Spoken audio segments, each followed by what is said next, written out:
ഈ പണം ഇങ്ങനെ വല്ലാതെ ആകർഷിക്കും മനുഷ്യരെ. അതല്ലെങ്കിൽ പവർ ഭയപ്പെടുത്തും. അതല്ലെങ്കിൽ അധികാരം നമ്മൾ എന്ത് ചെയ്യും, ആകർഷിക്കും. ഈ പറഞ്ഞ 3 ഘടകങ്ങളിൽ ഏതെങ്കിലുമൊക്കെ ആയിട്ട് മനുഷ്യരെന്ത് ചെയ്യും. ഞാൻ പറഞ്ഞു വന്നത് ഡോക്ടർ ശശി തരൂരിൻ്റെ കാര്യമാണ്.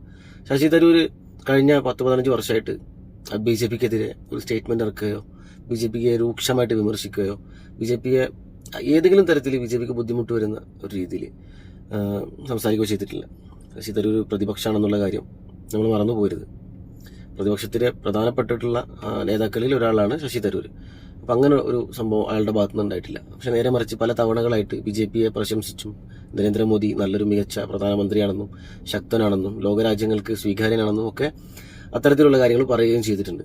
അപ്പോൾ അതിൽ നിന്ന് നമുക്ക് മനസ്സിലാക്കാൻ പറ്റുന്നത് കോൺഗ്രസിനകത്ത് നിന്നുകൊണ്ട് തന്നെ നരേന്ദ്രമോദിയെ സപ്പോർട്ട് ചെയ്ത് അവരുടെ ഒരു സ്നേഹം ഒക്കെ അല്ലെങ്കിൽ അവരുടെ ഒരു കരുതൽ വാങ്ങിയെടുക്കുക എന്നുള്ളൊരു ഉദ്ദേശം മാത്രമാണെന്നാണ് നമുക്ക് തോന്നിയത്. ശരിക്കും ഈ കോൺഗ്രസ് പാർട്ടി ശശി തരൂർ സ്വയം എക്സിറ്റ് അടിച്ച് പോകുമെന്ന് ചിന്തിച്ചിരിക്കാതെ കോൺഗ്രസ് നേതൃത്വം തീരുമാനിച്ചിട്ട് ശശി തരൂർ പുറത്താക്കുന്നതായിരിക്കും ഏറ്റവും നല്ലത്. കാരണം ഒരുപാട് കാലമായി ഇപ്പോൾ നമ്മൾ ശശി തരൂരിനെ കണ്ടുകൊണ്ടിരിക്കുന്നുണ്ട്. പക്ഷേ ഞാൻ നേരത്തെ പറഞ്ഞ മാതിരി കഴിഞ്ഞൊരു 15 വർഷമായിട്ട് പോലും കഴിഞ്ഞ 15 വർഷത്തിനുള്ളിൽ ഒരിക്കൽ പോലും BJPക്കെതിരെ ഒരു സുധാകരൻ പറയുന്നത് പോലെ, പിണറായി വിജയൻ പറയുന്നത് പോലെ, ചെന്നിത്തല പറഞ്ഞത് പോലെ, സതീശൻ പറഞ്ഞത് പോലെ, അങ്ങനെ ഒരുപാട് ആളുകളുണ്ട് പല പാർട്ടിയിലായിട്ട്. ഇപ്പോൾ കുഞ്ഞാലിക്കുട്ടി അല്ലെങ്കിൽ മുസ്ലിം ലീഗാണ് കുറച്ചും കൂടെ സ്ട്രോങ് കുറഞ്ഞിട്ട് സംസാരിക്കുന്നത്. പക്ഷെ അവർ പോലും പലപ്പോഴും പറഞ്ഞിട്ടുണ്ട് BJP KM ഷാജിനെ പോലുള്ള ആളുകൾ. അപ്പം അത് ശരിക്കും നമുക്ക് അപ്പം ഇത്തരത്തിലുള്ള ആളത് പറയാത്തത് നമുക്ക് ശരിക്കും ഉറപ്പിക്കാൻ പറ്റുന്ന ഒരു കാര്യമാണ്. ശരിക്കും ഈ ശശി തരൂർ BJPയോട് ചേർന്ന് നിൽക്കണം, അല്ലെങ്കിൽ BJPയിൽ ചേരാൻ ആഗ്രഹിക്കുന്ന, BJPയോട് ഒപ്പം ഒരുമിച്ച് പോകാൻ ആഗ്രഹിക്കുന്ന ഒരാളാണ്. ശശി തരൂരിനൊരു നല്ല ബുദ്ധിയും വിവരമൊക്കെയുള്ള ഒരാളാണെന്നാണ് ഞാൻ ഇത്രയും നാൾ കരുതിയത്. പക്ഷെ അയാൾക്ക് ഒട്ടും ബുദ്ധിയില്ല.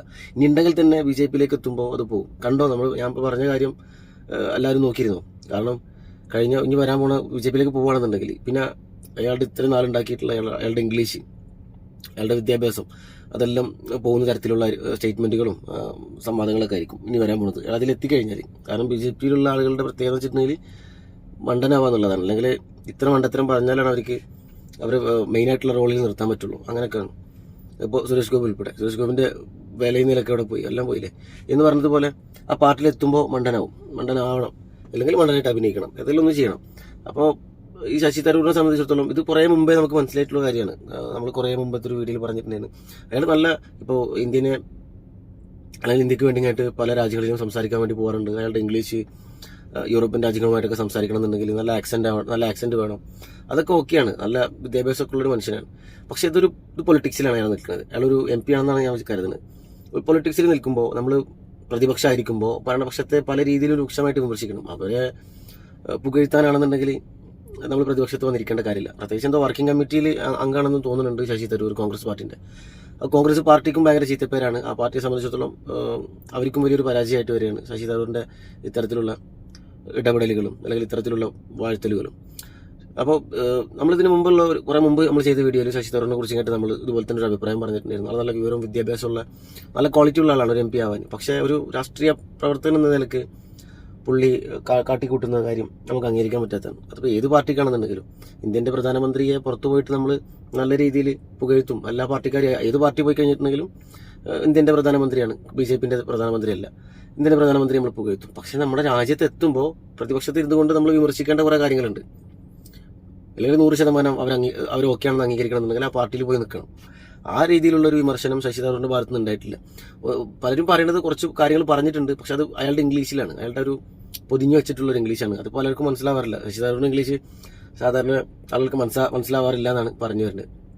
അപ്പോൾ അങ്ങനെയൊക്കെ പൊതിഞ്ഞുകൊണ്ട് പറയാന്നല്ലാതെ നമുക്ക് തോന്നുമല്ലോ ഇപ്പോൾ അയാൾ കേരളത്തിലാണ്. ഇപ്പോൾ കേരളത്തിൽ എത്ര പാർട്ടിക്കാരുണ്ട്, ഈ പാർട്ടിയിൽ നിന്നുള്ള ഇതിന്റെ നേതാക്കന്മാരൊക്കെ പല സമയങ്ങളിലായിട്ട് പല പാർട്ടിയെയും വിമർശിച്ചിട്ടുണ്ട്, പല പാർട്ടിയെ പല രീതിയിലും കുറ്റപ്പെടുത്തിയിട്ടും പരിഹസിച്ചിട്ടും ഒക്കെ സംസാരിച്ചിട്ടുണ്ട്. ശശി തരൂരിന്റെ അടുത്ത് നോക്കുമ്പോൾ ഇല്ല എന്നുള്ളതാണ്. അപ്പോൾ ഇയാളുടെ വിദ്യാഭ്യാസം അല്ലെങ്കിൽ ഇയാളുടെ ഒരു അറിവ് ഇയാൾ ഉപയോഗപ്പെടുത്തുന്നില്ല എന്ന് തോന്നണ്ട. അതൊക്കെ അയാൾ നല്ല രീതിയിൽ തന്നെ ഉപയോഗപ്പെടുത്തുന്നുണ്ട്. പക്ഷേ ഈ പൊളിറ്റിക്സിന് പറ്റിയിട്ടുള്ള ഒരാളല്ല എന്നും തോന്നിയിട്ടില്ല. കാരണം പൊളിറ്റിക്സിന് പറ്റിയ ആളാണ്, പക്ഷെ കോൺഗ്രസ് പാർട്ടിക്ക് പറ്റിയ ആളല്ല. അതാ സംഭവം. ഇയാൾക്ക് എല്ലാം ഉണ്ട്, പക്ഷെ കോൺഗ്രസ് പാർട്ടിക്ക് പറ്റിയ ആളല്ല. കോൺഗ്രസ് പാർട്ടിയെ വിമർശിക്കുകയാണ് ഇയാൾ. BJPയെ പുകഴ്ത്തിയിട്ട് കോൺഗ്രസ് പാർട്ടിനെ വിമർശിക്കുകയാണ്. കോൺഗ്രസ് പാർട്ടിന്റെ പാരമ്പര്യമായിട്ടുള്ള ഈ രാഹുൽ ഗാന്ധി ടീമിന്റെ ഭരണം, അങ്ങനെയുള്ള കാര്യങ്ങളിലൊക്കെ ഒരുപാട് വിമർശനങ്ങളൊക്കെ അദ്ദേഹം ഉന്നയിച്ചിട്ടുണ്ട് പണ്ടും ഇപ്പോഴൊക്കെ. അപ്പോൾ കോൺഗ്രസ് പാർട്ടിക്കല്ല, പുള്ളി BJPക്ക് പറ്റിയ ഒരാളാണ്. കാരണം BJP ആണ് പുള്ളിന്റെ മനസ്സെന്നറിയാം. അപ്പോൾ കോൺഗ്രസ് പാർട്ടി തീരുമാനമെടുത്ത് പുള്ളിയെ BJPയിലേക്ക് പറഞ്ഞേക്കാം എന്നുള്ളത് മാത്രമേ ഉള്ളൂ.